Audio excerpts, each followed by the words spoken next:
Hello, guerreras and guerreros. Welcome to the Driven Latinas podcast, the ultimate destination for inspiration, motivation, and success strategies. I am your host, Alex. And Laura.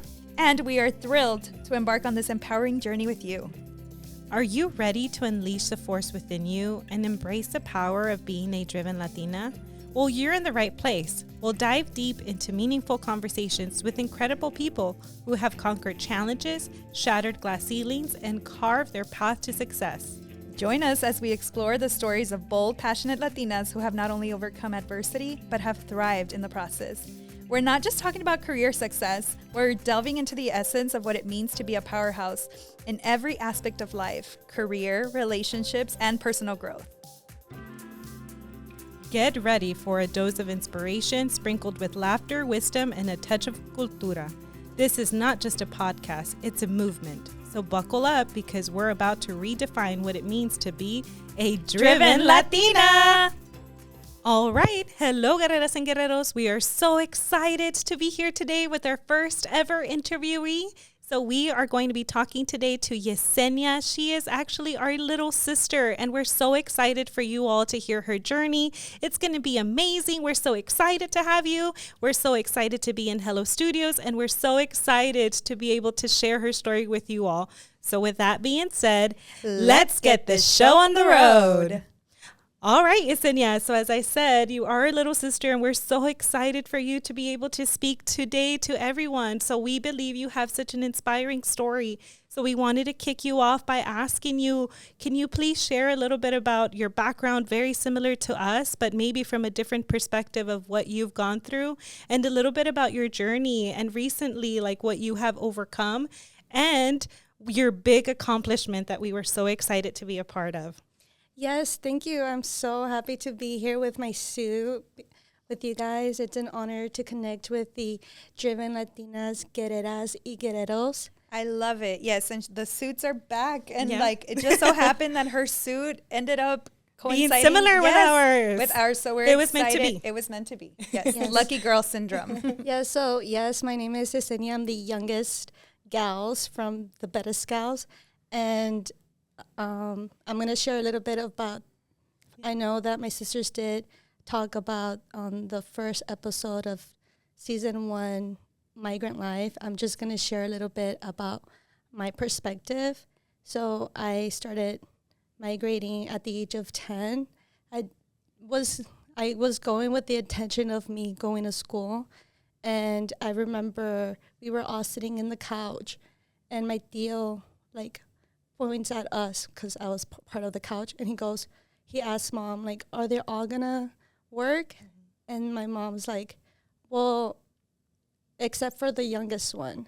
And he's like, who's the youngest? And he points at you because at that time I was tall and skinny, so I was taller than my sister Alex. Ale was the shortest one. Yes, so that's and why. Still is. Still is, actually. You can kind of tell she's still the shortest one. And my mom's like, no, Yesenia. So I raised my hand and no, that's me.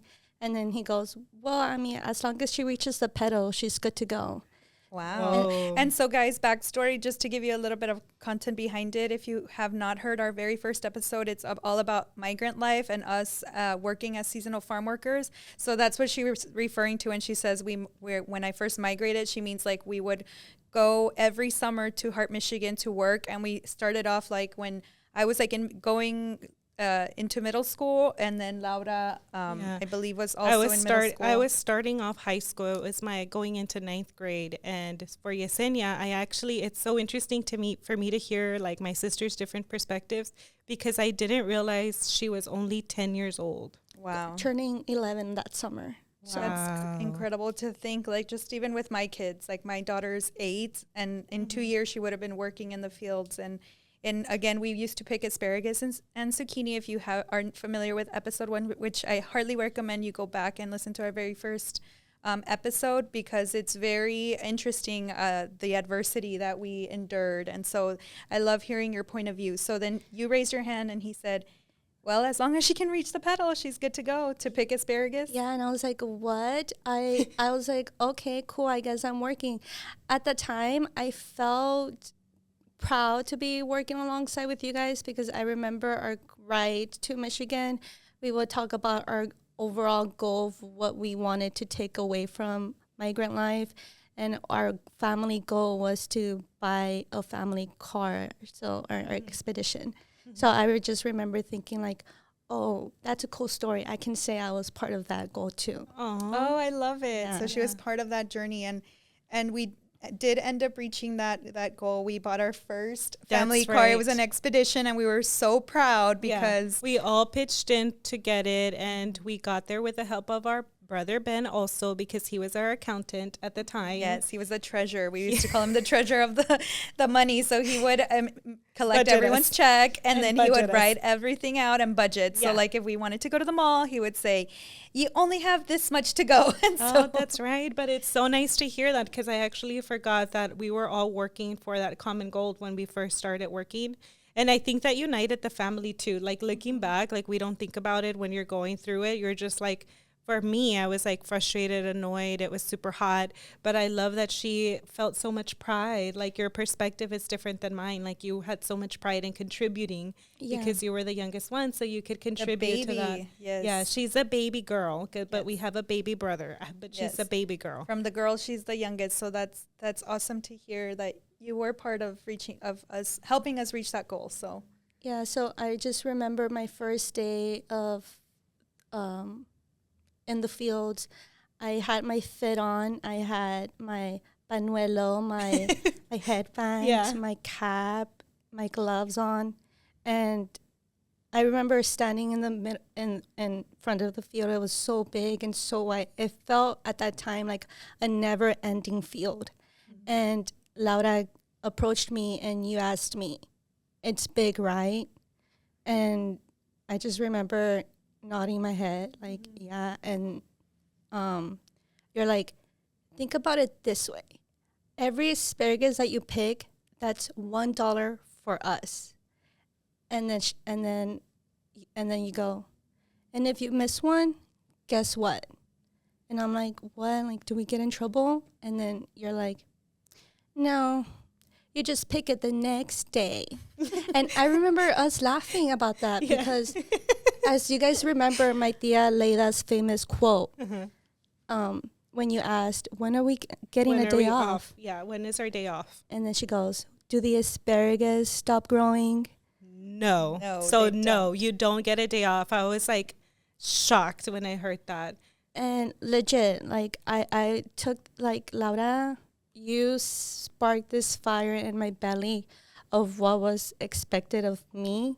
And I was like, challenge accepted. I was going to pick every asparagus in that field for us. yes, for the family. That is so awesome. I didn't know I had actually put that like spark in your belly. Like I'm actually very happy to hear that, and I'm very proud because you were so young and you did it. And it's kind of crazy to think like these little moments, like when she says that, like I realize like what impact I had and my words have.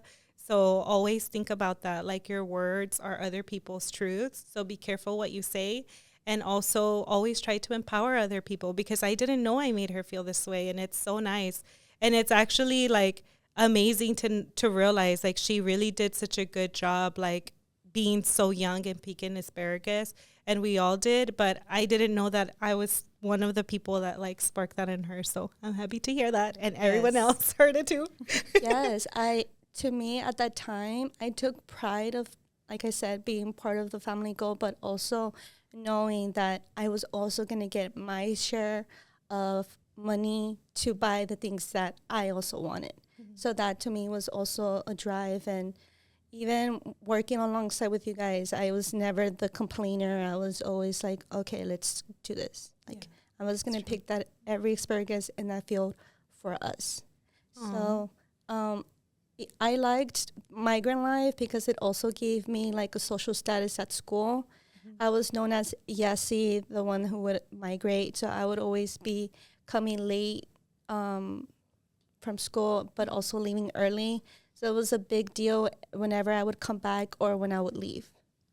Yeah, that's really good. For me, I love this because it really is different perspective. Because for me, I hate to say this, but I was embarrassed to be a migrant worker. So when I would come back, I would lie to my friends in high school and I would say like, we went on a family vacation. That's why we look tan.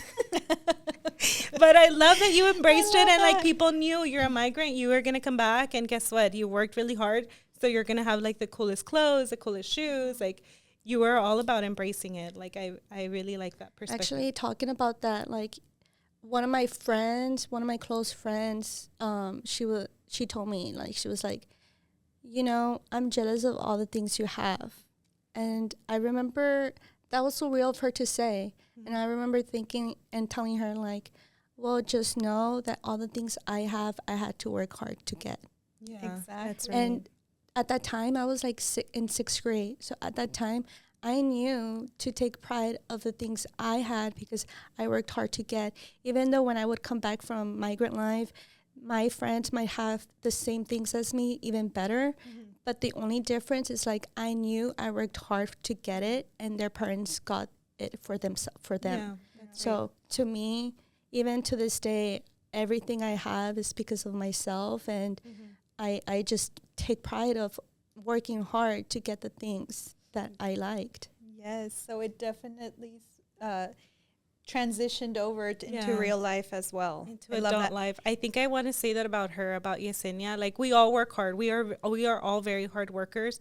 But I feel like Yesenia has this extra drive in her. Like I will say she's just such a hard worker. Like that's an understatement. Like saying she's a hard worker is an understatement because we're all hard workers.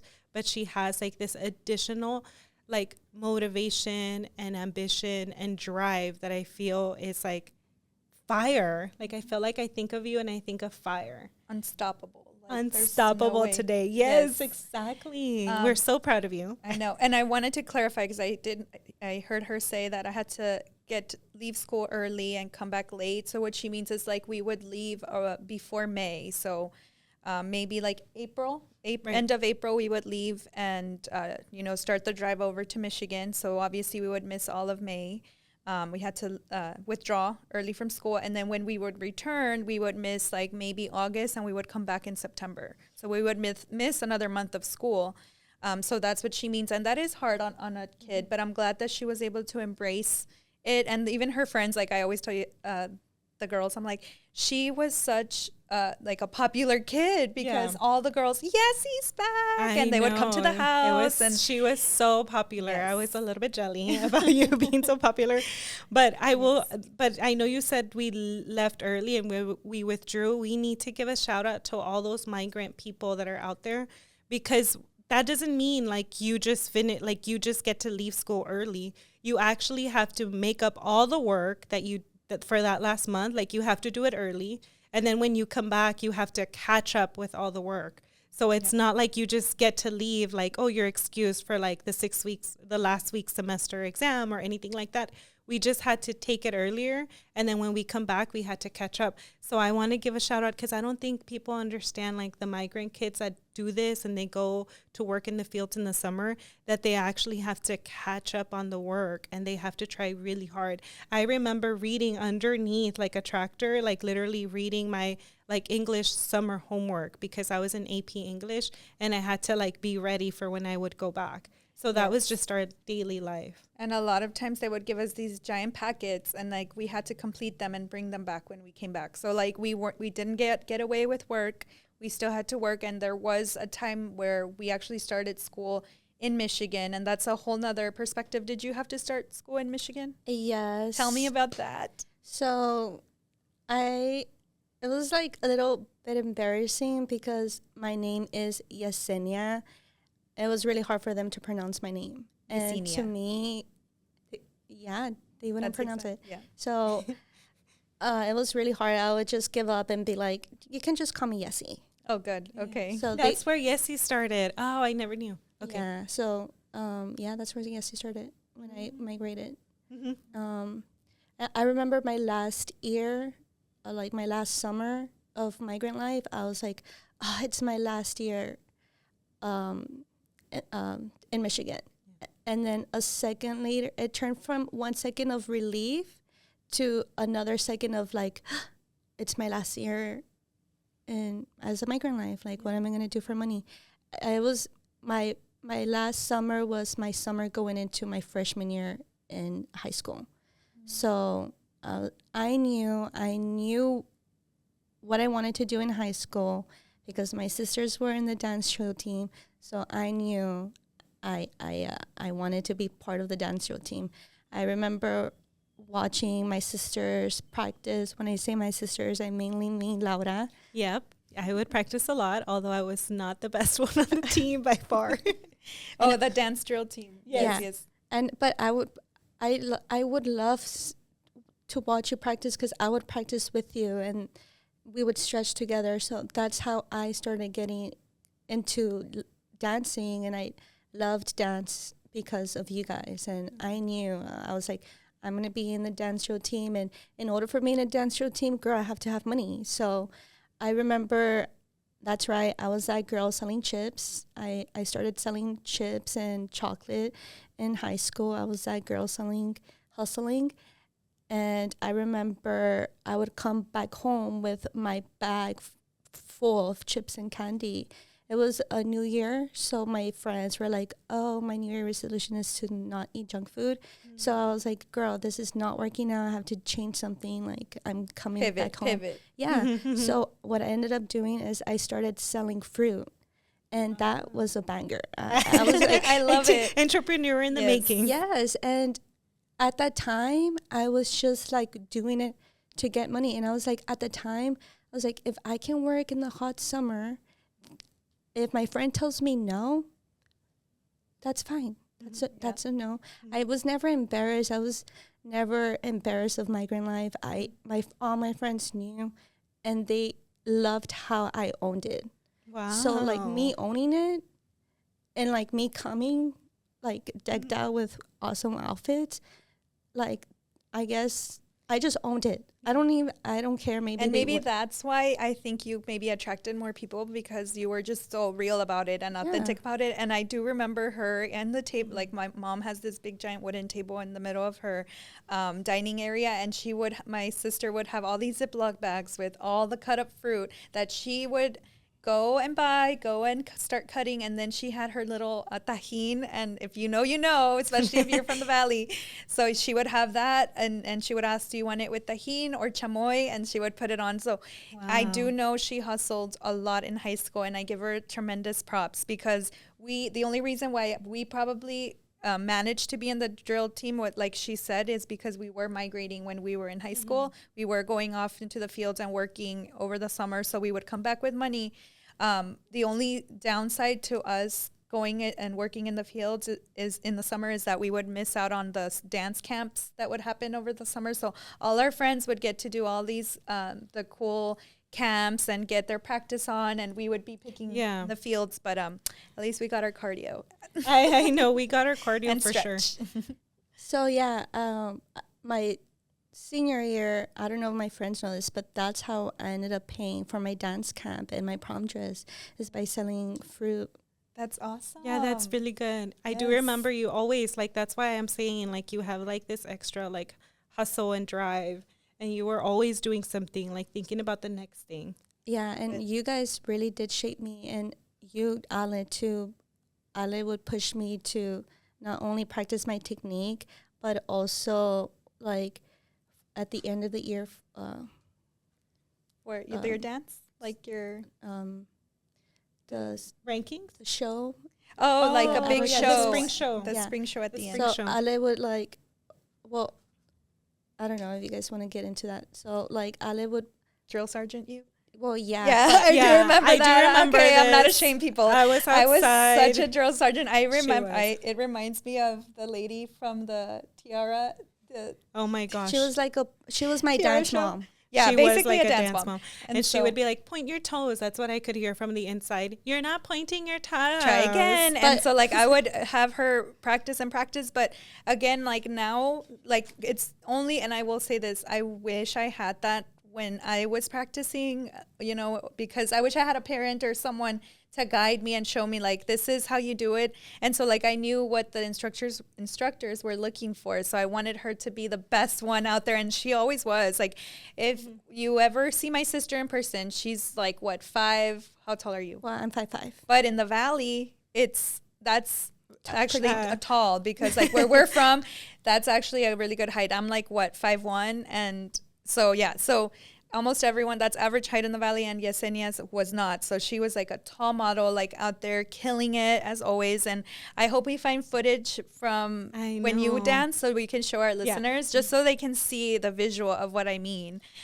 But yeah, she always killed it. And I'm sorry that I was hard on you, but I hope that you know that I was just trying to make you kill it out there, because I knew you have the potential and you had that drive to do it. So. And she was the best dancer out of all of us. She was the best dancer. I agree. And I can say that with technique, Poise. with memory, with everything. Absolutely. It was awesome. So I'm very proud of you when you were like out there dancing and doing your thing. You didn't just become us, you were better than us. Yes, thank you. Like, that was my goal. Aww. I was like, I have to do better, because you guys pushed me. I will say this. One time there was like a little hiccup with her dance team, and me and Laura go up there like if we're the moms, and we're like, so we heard this is this and this, something we were not in agreement with, and like we always try to be that like mom figure with her, because we know that my mom, she was always working, and she was always busy, single mom with 6 kids, like, and so we always wanted to make sure that we were always there to protect her and you know, fight for her and advocate for her. So in different ways. So we always tried to be like her second moms. So I always call, this is pretty funny, but Laura's my mom and you're my dad. Tough love, but I loved it. That's true, tough love. Yes. And I like going into college, I knew what I was good at. I was good at making connections, networking, you know, working really hard. And you asked me, do you know what you're going to go study for? I was like, I don't know. I'm just taking my basics for now. I don't know what. And but back then, Yesenia, my passion was modeling. So, like, I always was so, like, into fashion, but I never really took it seriously also at the same time. So when you were like, well, you should think about business. And when you said that, people would call me entrepreneur in high school. And I would laugh about it, because like I was really selling, and I was actually I was an entrepreneur in high school, and I really, really didn't think of it. Like, I was just like, I'm just doing it for money at that time. And little by little, when I was going to school, and then I also got a job at a retail industry.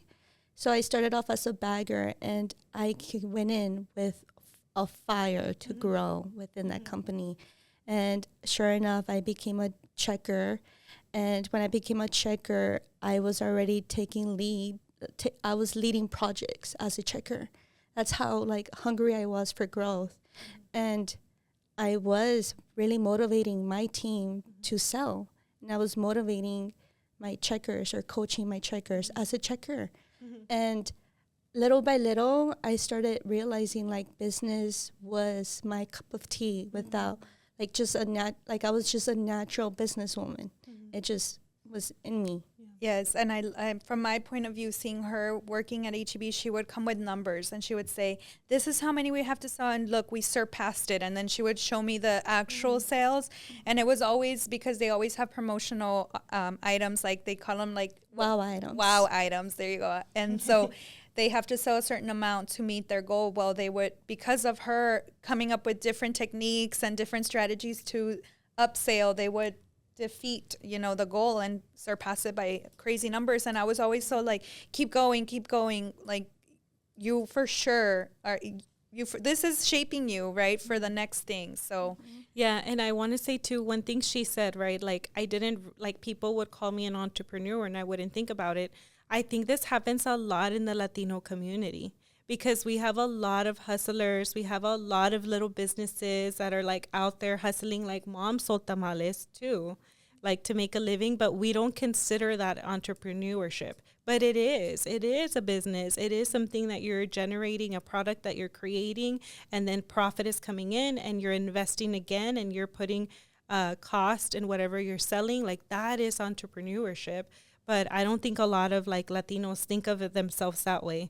So it takes maybe a little while to see like, oh, this is a business and this business can keep growing, or I can pivot my skills and join other businesses that can also benefit a lot from the skills that I've learned. So I think it takes a while sometimes for us to realize that sometimes we're just like naturally talented in this field. So we should pay attention when people mention those type of things. I love it. Yeah. So. And college, then that like that set this fire in me of like, okay, I know what's expected of me. This is business, is where I want to go, and I there was times where I had to stop going to school to work and like get like pay my car and then I would have to go back to school. Like it was like a seesaw, but finally I was able to. 2020, ironically enough, was like the year for me. I went back to school that year and I finished paying off my car, and ever since then I didn't stop going to school. I went to school back to back, and the fall of 2022, the summer of 2022, I ended up applying to be part of the grand opening in Frisco. And I remember you guys would always push me like, and you, Yessie, when are you moving to Dallas? Yes. And I remember thinking to myself like, girl, if only you know how much I want to jump, I just don't know how. And then when I saw that opportunity of the grand openings, I was like, I'm going to apply. This is my jump. I remember I applied, and I remember my interview. They asked me, what position would you like to transfer as if given the opportunity? And I remember my answer was, great question. In a perfect world, I would love to transfer as a service lead, which is the same position I had. However, I'm willing to transfer as a checker and work my way up into a management role. And I remember they looked at each other, because I had two people interviewing me. I remember they looked at each other, and then they looked at me, and they're like, okay, cool. Well, we'll give you a call back if selected. And I remember I was like, okay, thank you so much for the opportunity. And the interview ended. I remember thinking like, oh, well, I feel like it went well. And sure enough, I get the call. And then they start off the call by saying, hey, Yesenia, we're here to offer you a position. They're like, I know that the discussion was about service lead. We were wondering if, and in my mind, I'm like, oh no, they're going to offer me a checker position. I was already thinking of what I was going to say. And then they're like, we were wondering if you would like to transfer as assistant manager, which is a promotion. Wow. And I remember thinking like, assistant manager? Yes, I would love to learn an assistant manager. Yeah. And I remember when I hung up the call, I just remember like doing a flop in the bed. And again, it was a second of relief. And then it was like a second of like daunting, like I'm moving to Dallas. Like I was scared, but I just knew like that was my time. I had to, there's no way.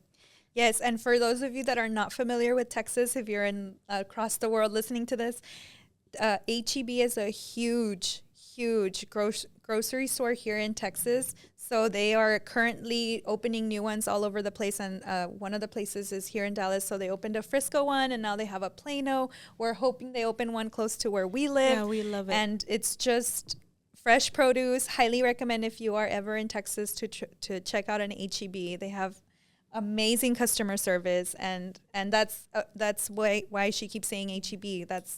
And so that's awesome that so they gave you a promotion, and then in Dallas, and then now you're like as a first time, moving, I guess. Yes, and it was daunting because at the same time, last happened during the summer. So last spring or the spring before that summer, I got elected to be the president of SHRM. So that's right. I was also the president of SHRM, just like my sisters. Yes. And I remember thinking like, oh my gosh, I'm the president of SHRM. I can die happy. Like I made it. So SHRM is the Society for Human Resource Management. It's a club inside of the university that we all attended, and so that's the business club that they have. And so she was the president first, Laura, and then she graduated, and then I was selected the president, and that's actually where I met my husband too, and because he also was a member there, and so now Yesenia followed on with the legacy, and she was president as well. Yes. Yeah. So I was actually only juggling. I was juggling a lot that semester, and I was the president for just one semester because I remember talking to my advisor like before the school year started, and I was basically just telling him like, hey, I just felt like I need to be honest with my story. I got the opportunity to get relocated to Dallas, and I'm not going to be in the Valley. So do you think I'm willing to step down and do what's best for SHRM? And he basically just told me, I'm not going to tell you to step down, and I'm not going to tell you to keep the position. I let students make their own decision, like run the organization the way they like. So I was like, okay, cool. So I was doing virtual meetings in person and in Zoom, but knowing me, I go all in. So I would still drive to the Valley for meetings and all that stuff. Like I was still committed. Very intense. But also at the same time, I would feel super burned out. And I'm not trying to sound like, when I say this, I don't want you guys to think like I'm obnoxious or self-centered, but I just thought of like the bigger picture, and I felt like being the president of SHRM was just a sprinkle in my cake. It wasn't the whole cake. Right. And I felt like, to me, what was best for SHRM is to pass the position to a student that could benefit. And actually be present and go full in, right? Because you're physically there, so it's a lot easier.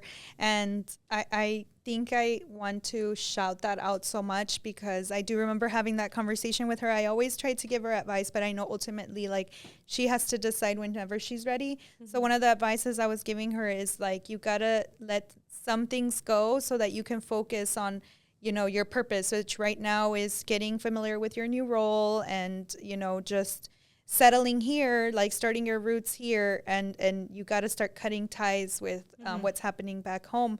And eventually she cut, and I feel like that was a really good decision, because you got to focus on your new role. And at the time, like I said, I was like in and out of school. So there was some years where like I would just work, and I didn't feel like I would get, I felt at the time I wasn't getting opportunities. So when all the opportunities came at me all at once, I wanted to jug it all. I wanted to do it all. Yeah. But at the same time, like my sister said, I had to kind of cut away the things that were benefiting me. And SHRM was just one of the things that I felt like I could let go of and be okay. Yeah. And I felt like at the end, I loved how everything played out, because the student who became the president after me, she now works at Work Study. So I feel like maybe that helped her out too, like a stepping stone. I love it. Yeah, I think one thing I want to say is, because I have felt that way a couple of times, because I've led large orgs even after being in university. When I started in the corporate America, I also joined what they call employee resource groups, ERGs, and I eventually became like co-chair, and then eventually I became like over North American council person. And every time that I have stepped down, I always have this feeling like, it's really weird. It's like clarity. Like it's time. Like, you have developed as much as you can develop within that role. You have left a legacy. You have left your succession plan of who can take over, and it's time. it's like very weird because it's hard sometimes when you make it to the top and you're the chair or the co-chair of a large org of like 500 people. And then you're like, I don't want to give it up because I'm the leader and I like being the leader. But there's a time that you realize, just like even for me, like I have realized like my time is now. Like, and it's not like you said to sound obnoxious or ungrateful. It's just that you're ready for what's next to come. And sometimes that's a bigger role that's going to need your undivided and full attention. So I like how you started noticing that in the university level, because as you continue to grow, as we are all driven Latinas in this podcast, you will know that there comes a time when you can let go of certain things to get ready and make space for the bigger things that are to come. Yes. Yes, and it was really hard, but I was like, I have to let go of Sherm, which I like how things played out because I was still able to go to the end of the year conference. Oh, yes. So we went to Chicago. I came back April 3rd, and then on April 13th, that's when I got into my near-death experience accident. Oh, yes. Oh, yeah. Okay, so That's tell us tough. about that, because I know that was very traumatizing, and that is very hard for her to speak about. So, just it was a very scary and traumatic situation for her and all of us as her family members. So Yeah, so I basically T-boned an 18-wheeler, and yeah, I thought I was not going to wake up from that, but when I did feel God, and like weird enough, I also felt Grandpa with me that day. really, I felt God, and I basically just felt protected that day because I honestly didn't think I was going to wake up from it, and for me to be able to wake up from it and being able to walk out of there was like a blessing in itself. So I remember getting out of the hospital. I was walking with my then lawyer, and I found $1 on the floor. And then I was like, oh, look, it's my lucky day. I found $1 on the floor.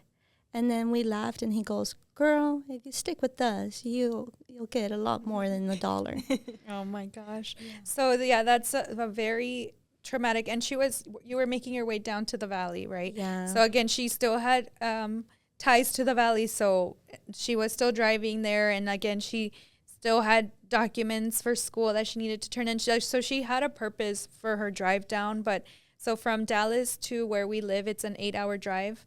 So we grew up, if you listen to the first episode, we grew up in McAllen, Texas. So that's south of Texas, way south. And it's like 30 minutes away from the Mexican border. So that's why it's an 8-hour drive. And on her, you had already made it to the valley. I was like 18 away from my destination.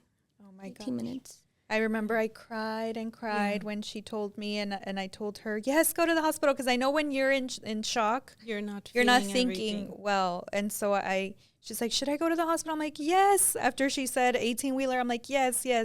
No matter what, just get checked out. If something is wrong, they'll tell you. And if not, then even better, like a miracle happened. And so that, I think, has shaped all of us in a sense, because we're already trauma bonded as it is. And I feel like this has also I think, brought us closer. Because I was in Japan, as you guys know, I'm still in Japan, by the way. I'm visiting for the holidays, so I'm super grateful to be here right now. But I don't know if you know, but I was celebrating my 6-year anniversary with my husband when I found out. So that's why that day I will always remember. I will always remember that day because that's what I was doing. And I think, you don't want to get a message that says, oh, I had a car accident, especially with like an 18-wheeler. And I think for me, when it really hit me, like how dangerous we were to losing her. Oh my gosh. I know. It was when there's a video of like the store that you can see the accident. So the 18-wheeler was really foggy. So they just kind of stopped in the middle of the intersection, and you can see like her car just like hit it. So it, obviously not her fault. She's just going down the highway. There's this 18-wheeler. But it's the part that like really hit my heart is that like you hit it, but the as soon as she hit it, because I was thinking in my head, why didn't she move to the left? Why didn't she move to the left? But as soon as she hit it, there was 2 other cars on the left lane, shoom, shoom, that missed the 18-wheeler. So, like, in that second, I know her and I know my sister, and I know she was analyzing and made such a quick decision, like, do I go left and hit these other cars, or do I just take the hit myself and, like, hit the 18-wheeler? And Yes. And, like, she hit the 18-wheeler, like, and not the other cars. And I felt like that could have been the last time we saw her. But, she ended up, like, spinning and, like, hitting a gate. And then, like, that, like, she, woke her up from, like, the car accident. And all her airbags had deployed. So it was a really bad wreck. When I saw pictures of the car, I'm like, oh, my gosh. And then when we saw the video and we saw that when I spoke to her on the phone, she said that she thought really quick, like, should I turn, like you said, but she said, I knew that if somebody else was coming the opposite direction, like we both would have been, that would have been it for that car and me, because think about it. You're in the highway going, like 60, 80 miles an hour. Yeah. And so it was very, well, we are very lucky to have you. Yes. And I always thank God every day. Because even when I saw her, I was not trying to make her cry because she had just gotten her makeup done and everything. But I was just like, I need to give you a hug, because when I was in Japan, I would always say like, oh, I just want to squeeze you so hard because you're alive and you're here. So when I finally saw her, I like squeezed her so hard, and I was like, oh, I'm so happy like you're alive, and I'm so happy I'm here, and I'm so happy that we're here. So that actually just happened like this year. So like maybe a lot of people don't know, like maybe you're thinking we're talking about 10 years ago or 5 years. No, that was like 2023. So that was this year. So it's still really fresh in our minds, and we wanted to interview her because even after that, and you can kind of go into like, it's so easy she had a lot of recovery to go through and a lot of physical therapy that you see her now, like looking amazing as always, like the Yesenia that we've always known. But it actually was a painful process for her to overcome and to be here because of that accident. Yes. So her story is very inspiring to me, because anyone could just go into a deep depression, because your body is healing, and it's a depressing time where you feel alone, right? Because everyone else's life just keeps going and you're there on recovery mode.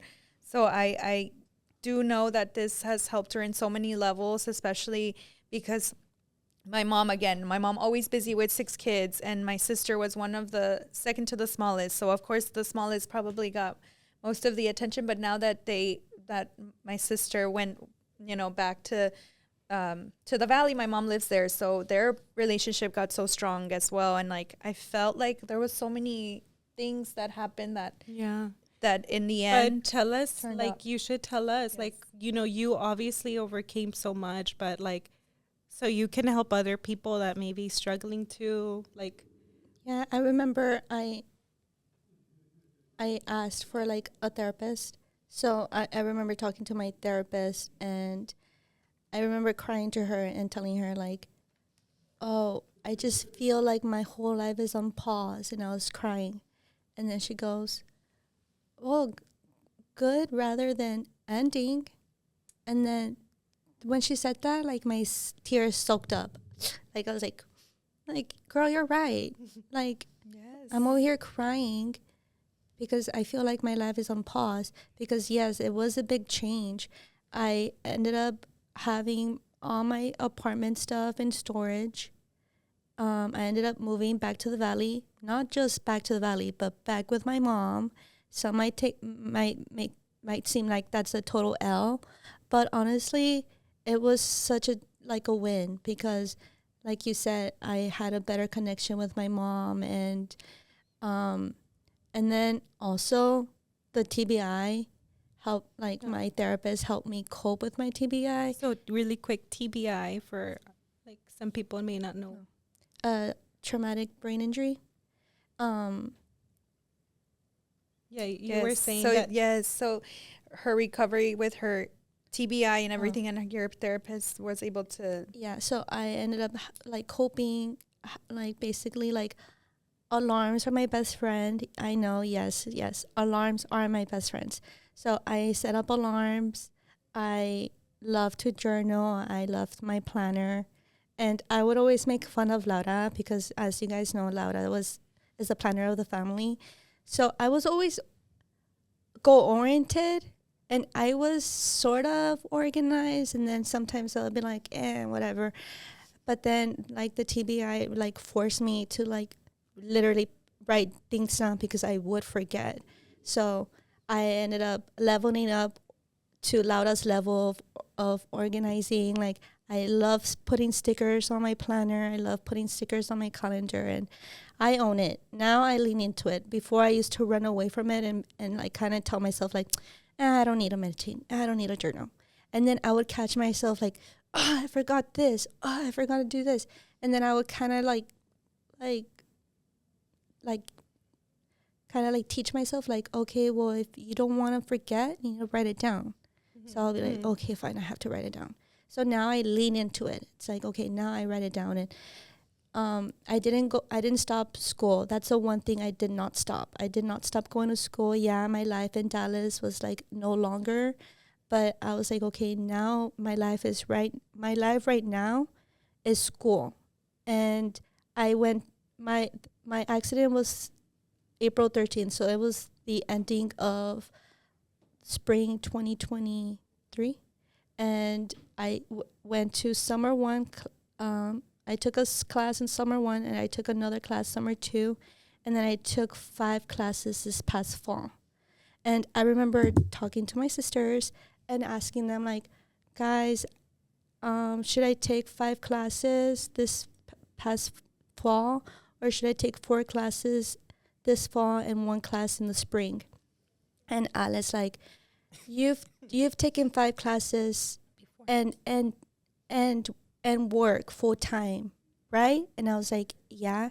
And what were your grades when you did that? I was like, I got all A's. And she's like, okay, so now that you're not working, Concentrate your focus. Concentrate on your classes, and you can do it. Mm-hmm. And I was like, you're right, I can do it. And I did. And look, guys, I graduated. There's her diploma came in. It was just like a good omen that it came in right before our podcast. I was like, oh my gosh, we got to show it off. Like, this is so exciting. Like, she got her bachelor's in business management, and we could not be prouder of her, because that is exactly what we know she can do. And I'm sure there's more to come. And we're just so excited, because that's the first step with growing career-wise. Is like, you have a degree, now you have something under your belt, and the fire in your belly. So I think that gives her that extra push to find. Yes, we were so excited. We went to the graduation, so I was able to ask my worker in Japan. I actually asked for permission. I said, my sister just graduated. It would be so special to me if I was able to join her.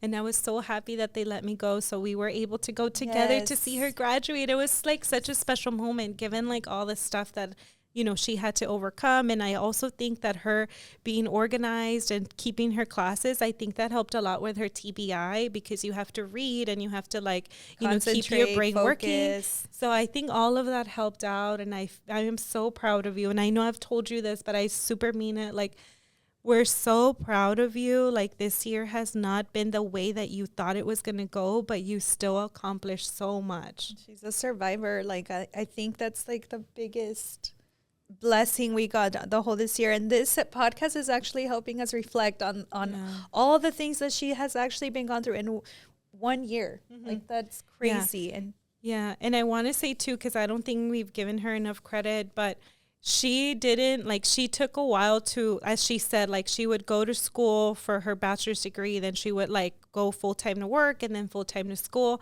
But one thing that I've heard from multiple people is that you have inspired them, because you always went back.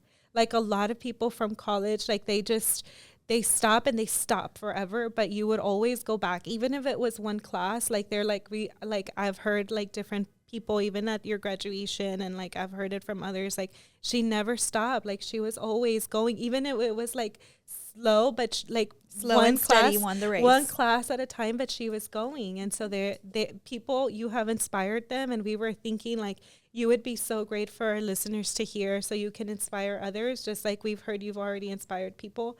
Like you still kept going, especially people who know her story and like are close with her having a near-death experience. Like they're like, that is a lot to do. And so basically they were saying when they were talking to us when we went down to the valley for our for her graduation, they said, what's my excuse? Yeah. Like I don't have an excuse not to go back. So they were saying like they were already having plans to go back, and like that's exactly what sparked the idea to bring her in. I'm like, can inspire so many other young Latinos or Latinas, or they don't even have to be Latinas, someone who's just thinking about it, that hey, I've already started, like let me just finish. So yeah, and I owe it to the reason why I was able to concentrate on school was because my job did really help me take that time to recover, and I was on medical leave during this time. And not only school helped me, but also, not only work helped me, but also school helped me as well. I had accommodations. I was approved to be part of the student service accessibility program. The disability. Yes, that's right. So I don't know if I was granted accommodations. Yes. And those accommodations really did help because I got extra time and things like that. Yes, those always help. So even if you have ADHD or different things, it could be anything, always talk to your university. You never know if you can be provided accommodations as well. So I used my resources. I was like, okay, I knew that it wasn't going to be easy, and it was really hard. Like I was sometimes like depressed, but like talking to a professional and just being real and just also letting to be guided. Like I was also letting the help. Like letting yourself be helped. Yeah. So. And I didn't take that help for granted. I was like, you know what? I guess I'll put an alarm as soon as I wake up. And then little by little, I started noticing that the alarms would keep me on check, like for my to-do list. And there was times where I would turn in my assignments at 11:59, like on the dot. And then I'll be like, girl, like, I know you're getting it done, but like, you're like, barely doing it. So I like those alarms help me, manage my time more wisely. And I'm happy that I was able to make you guys proud, and I'm happy that you guys were able to be there for my big day. I know that it was really hard, like the travel. Laura traveled to from Japan to Dallas, and that same night we flew to the valley. So she made it work, and we had to be. We had to be there for her big day. She worked so hard. She had a rough year, but she she always does. She always makes it happen. So we're so proud of her, and we love her so much. So now what is the next? What are you thinking? You're just, now the sky's the limit? Pretty much. Yes. Of course. The sky is the limit. Of course. The sky is the limit. We're so happy to have her. She is our very first person we have ever interviewed on Driven Latinas, and we will continue to interview more of you all. But for now, we just want to say thank you to all of our listeners, and Somos hermanas. And together we are Driven Latinas.